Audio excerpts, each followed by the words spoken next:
The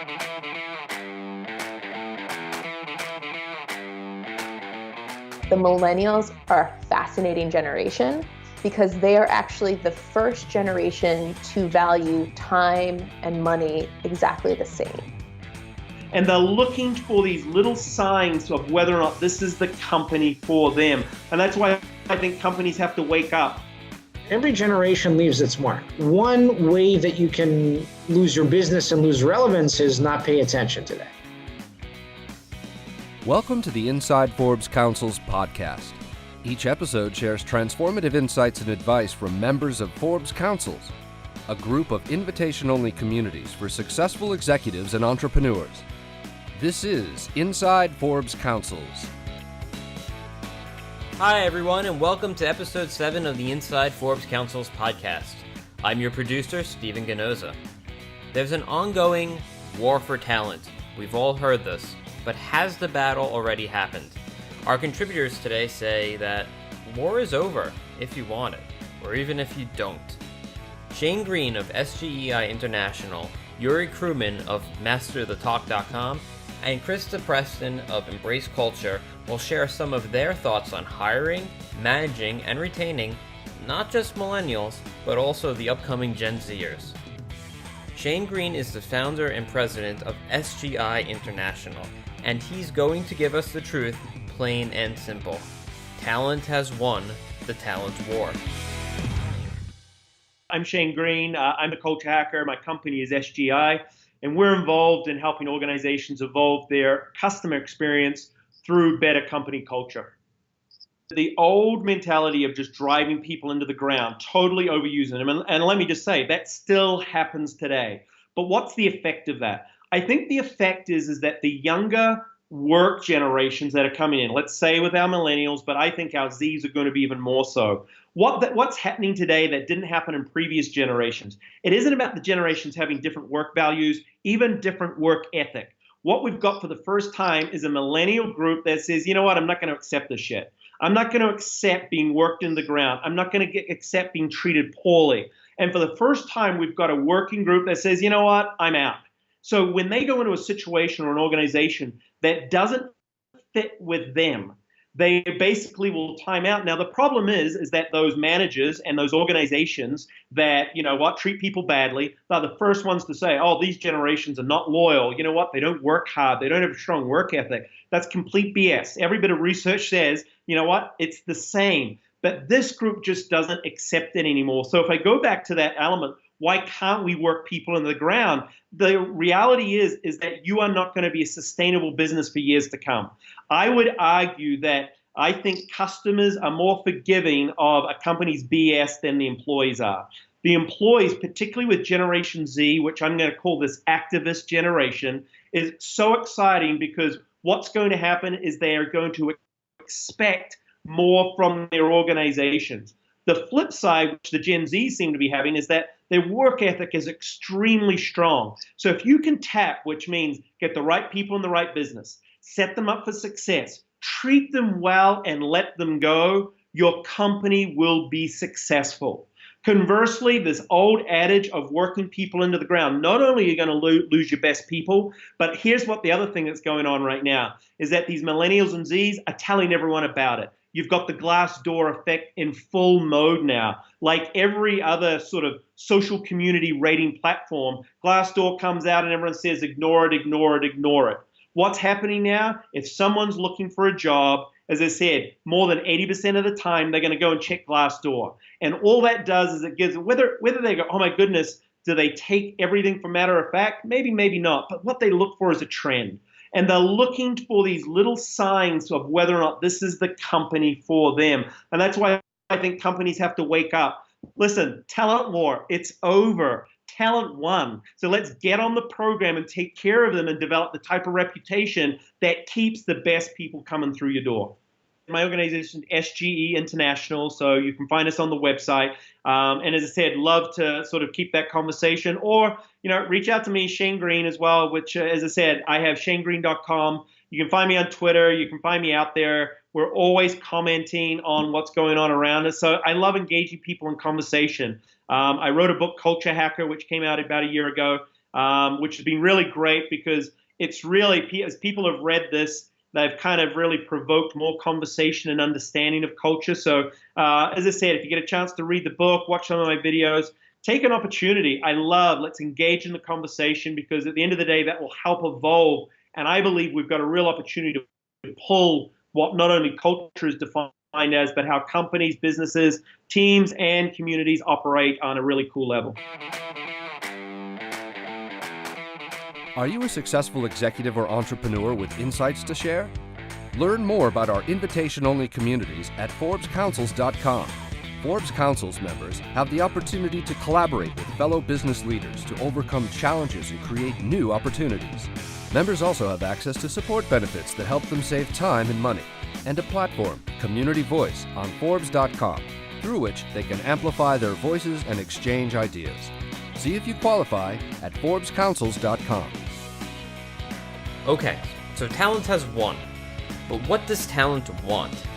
Christa Preston of EmbraceKulture is going to share her perspectives on what the millennial and presumably Gen Z employee wants, which is largely driven by how they value money and time. She'll also address specifically how nonprofits can attract millennials by playing to their personal goals. I'm Christa Preston. I'm the executive director and the founder of EmbraceKulture, which is an organization based in Uganda working to build the social movement for children that have cognitive and or developmental disabilities. Typically, you know those as autism and Down syndrome. The millennials are a fascinating generation because they are actually the first generation to value time and money exactly the same. There's this great report that's out there. It's called the Millennial Impact Report, and they've done wonderful studies for nonprofits to help them understand this group of individuals. And when we're talking about how do we engage these millennials to come and work for nonprofits versus big companies like Apple, Google, Facebook, Amazon, you'll typically hear from the nonprofit industry, we can't offer compensation like those organizations can. Of course, that's a consideration, but I don't think it's as strong a consideration as we are assuming. When again, if we look at these reports, if they're saying time, money, all of these things are actually the same within the millennial mind, what we need to do is we really need to pull on their desire to have an impact, period. They want to have an impact in this world with the work that they're doing. With that said, everybody wants to work with the cool guy. It's just a fact. People aren't rushing to Apple and Facebook and Google. I mean, yes, there's culture parts of that. They've heard about the great things that they can do with these companies, but really they want to go work there because they've seen them in movies or their friends know about them. That's a huge part. Who are their friends talking about? What do their peers think is cool?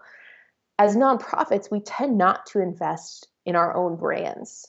And our own brand reputation. We don't try to make ourselves seem like the quote unquote cool kids. This is something Charity Water has done phenomenally. Really simple, sleek, quote unquote cool brand. Even their fundraising model of, focused on the individual fundraiser, and then their friends see it. Their friends see them get this call out of having done this great work. That's really, really important when it comes to recruiting millennials, both as donors and as potential employees. Another thing is millennials want the opportunity to kind of skip ahead. And what that can mean is giving them multiple hats in an organization, giving them more responsibility in an organization, and really giving them ownership over a problem. They want to feel like they are in control and what they're doing matters, and matters not just in terms of, cause, but matters in terms of actually impacting the organization, the direction, the impact of a project. They want to own those numbers and be able to see from the beginning to the end what they actually helped accomplish. I think when most millennials are thinking about nonprofits, they're a little bit worried they're going to get pigeonholed into an intern role or a very small PR role versus, any other organization where they could, again, wear multiple hats, try different things throughout the organization, have fluidity throughout the organization. Another important thing to note is millennials are going to hop jobs faster than the generations that we've seen before. So they're thinking a lot about their resume. So as nonprofits, if we can make a good argument for how we can essentially pad their resume with some of the impact numbers they're going to have ownership on, with some of the references we're going to be able to give them, that's a really big draw for them. Even if they are already thinking in their head, I want to work at the Apples, the Googles, the Facebooks, going to the nonprofit world first can be a great stepping stone to something more.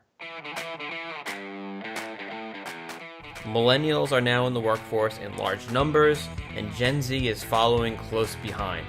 If they've won the talent war, do employers necessarily need to cater to every whim and desire of these cohorts?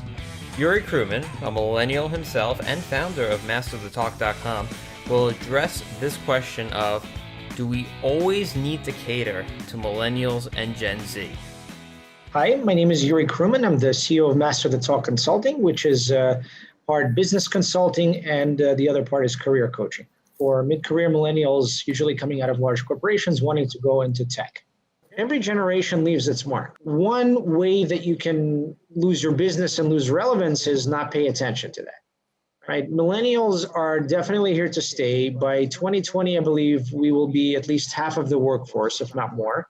So, it doesn't mean that you cater to every single little fad within the millennial psyche, meaning, today it's Snapchat, tomorrow it's something else. But you better bloody pay attention, because all these things matter.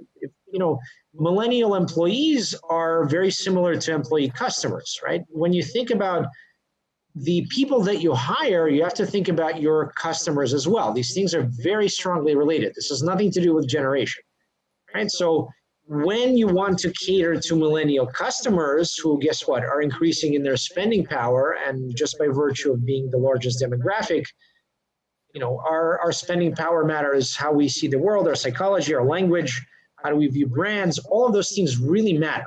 So that if your company, brand, product, team, etc., are going to compete in the marketplace for millennial dollars, just like Gen X or baby boomer dollars, then you really have to have people working for you who think in the same way, who design products the same way as you, who attract other millennials to work for you in strategic roles, because now millennials are squarely in the middle of the executive realm for companies, right? So these are the things that, as a CEO, one has to think about, whether you're Fortune 500 or you're, mid-market or a small business or a startup just starting out. You have to think about those things, because your identity is closely tied to your product, and your identity is strongly determined by the people that you employ.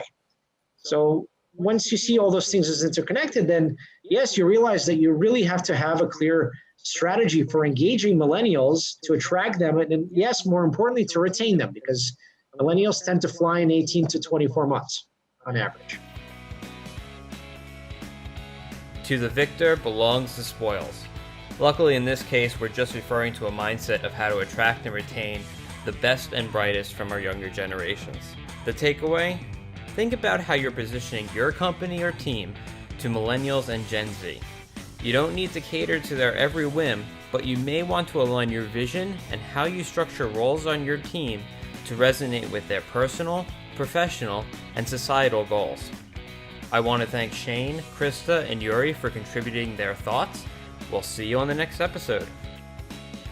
This has been Inside Forbes Councils. Please be sure to subscribe to us on iTunes, Spotify, or wherever you get your podcasts. If you're a member of the Forbes Councils and would like to participate in our podcast series, please email your member concierge. If you're interested in joining a Forbes Council, learn more at ForbesCouncils.com.